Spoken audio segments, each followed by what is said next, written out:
Isang mapagpalang hapon at meron mula po akong papasilip sa inyo dito sa bayan ng Balongaw, Pangasinan. Ito po ay 15 minutes mula po sa Tiplex Carmen Exit at 15 minutes din mula sa SM Rosales. Mula sa town proper po nito ay 10 minutes ng Balongaw, Pangasinan. At ito po ay bungalow house and lot. Meron po siyang 36 mango trees at 16 na kalamansi at may iba't ibang klase po ng puno. At panoorin nyo po ito para makita nyo po yung mga nakapaloob po dito sa area na ito. At muli, sana magustuhan nyo po ito at tawagan nyo po ako sa aking numero. Tara, samahan nyo po ako at pasyalan po natin ang buong area ng property na ito. Ayun, mapagpalang hapon po sa inyong lahat. At tayo po yung nagbabalik muli ang inyong likod, Joel.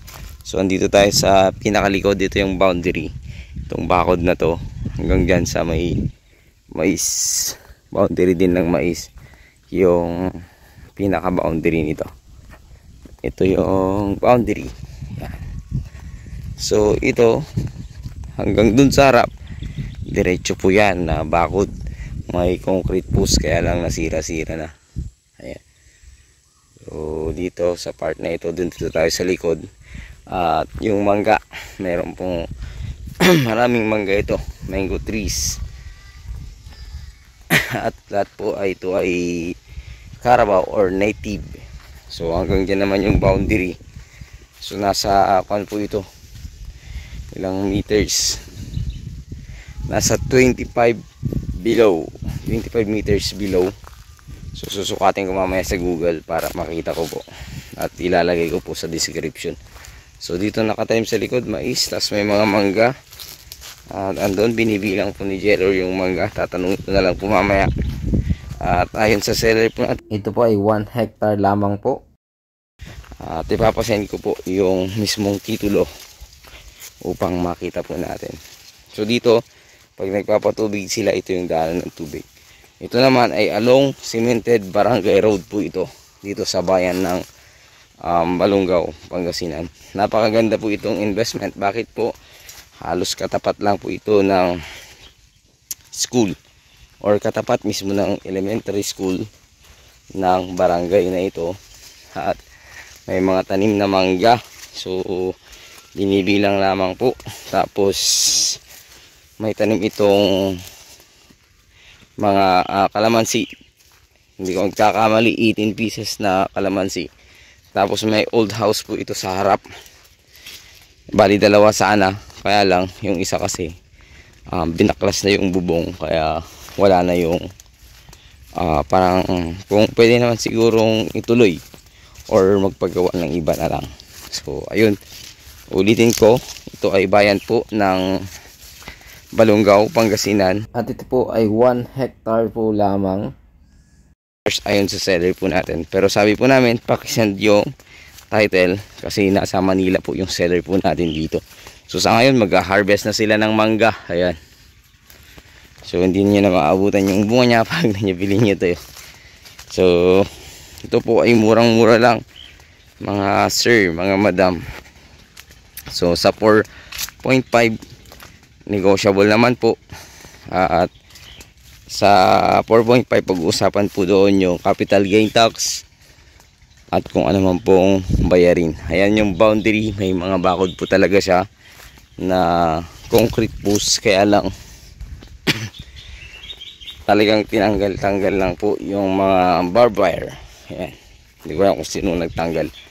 So dito may mangga dati rin, siguro pinutol para maging maluwang lang dito sa space na ito.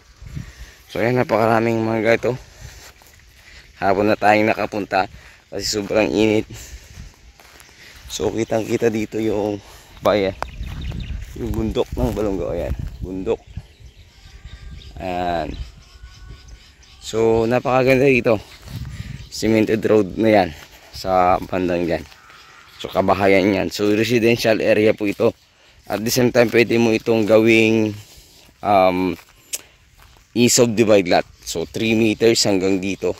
Sabi mo lang dito yung 3 meters. Napakaluwang pa po ng pagtatayuan ng bahay. So pwede pong i-subdivide lot ito. Ang subdivide lot dito pinakamababa, ang benta po nila 700 per square meter. So sa harap, syempre mas mataas yun. So ito na yung ibang mga mango trees. Ito naman yung kalamansing sinasabi ko kanina.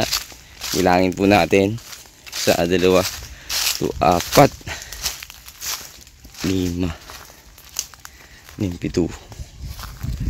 7, 8, 9, 10, 11, 12, 13, 14, 15, 16, 17, 18. So 17 lang pala. 17 yung kalamansi, malalaki na. So itong mga kalamansi ito namumunga, oh. Hindi lang po sila siguro naaabunuhan. So itong mga mangga ganda rin. So ito yung papunta sa harap. Nasa likod po kasi tayo nagsimula. So tinignan ko muna sa likod. So kailangan kasi puntahan dahil medyo hindi natin makikita yung property, yung kabuuan kung sa harap lang po. At hindi ko po ma-feature.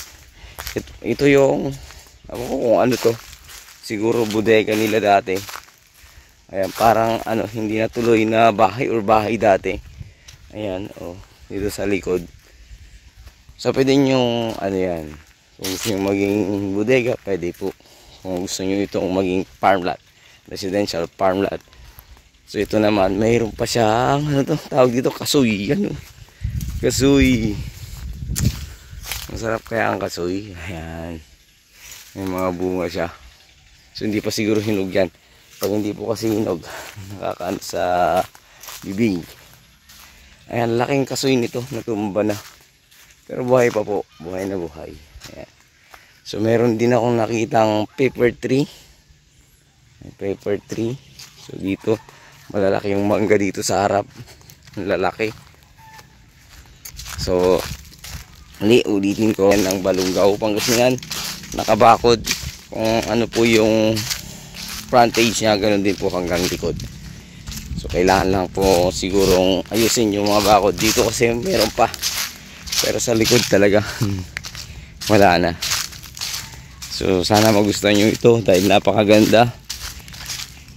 4.5. Oh, murang-mura po ito sa 4.5. At lahat po ng details ilalagay ko na lang po sa description at sa title or sa video. Ilalagay ko rin po siguro sa screen kung ano po yung mga hindi ko po nailagay. So panoorin nyo po ito ng buong buo upang makita nyo po lahat ng details. Ito mayroon pa siyang tawag yan, piyas. Yan, may duhad. Mayroon siyang anunas. Ayan, ganda. Ito yung old house na sinasabi ko. Old house, nakabakod po sa harap kaya wala pong magiging problema. So old house pwede pa naman to ayusin lang kasi naka-expand rail naman, walang problema. Siguro sa loob ito okay naman. Bukas pa kasi darating yung kasama nila sa bahay. So parang mas maluwang tong frontage dito sa harap. Parang nasa 30 meters. Mas maluwang dito sa harap. So ayan yung old house. Mayroon siyang mga tanim na chisa at yun. Tapos ito sampalok kay Mito. Ayan. Ay Milina. So ayan, along Barangay Road. Kitang-kita nyo naman, napakagandang Barangay Road yan. So yan yung bahay. So ayun, muli sana magustuhan nyo po ito dito sa bayan ng Balungaw, Pangasinan. So ayun, ito po 1 hectare. Meron siyang 36 na mango trees. Mayroong santol, mayroong anonas, may rundong kasoy, tapos mayroon ding duhad. Ito sampalok. Chesa yata yung isa. Tapos mayroon po dyan. Ayan, may iba't ibang tanim. May milina, may mahogany. So 16 naman yung tawag doon yung kalamansi. Mayroon siyang 36 mango trees. Ulitin ko po, 36 mango trees, kalamansi 16 pieces, may tanim na milina pwedeng gamitin, at yung old house. Yan. So parang residential farm lot with old house, pero maganda pa naman, pwede pa pong iayos lang ng konti, maganda na po yan. So sana magustuhan nyo po dito sa bayan ng Balungaw, Pangasinan. At ito po ang inyong lingkod, Agent Joel. Sa lahat po ng gusto mong ito, paki-message po ako para sa details nito. Maraming salamat po. God bless you all.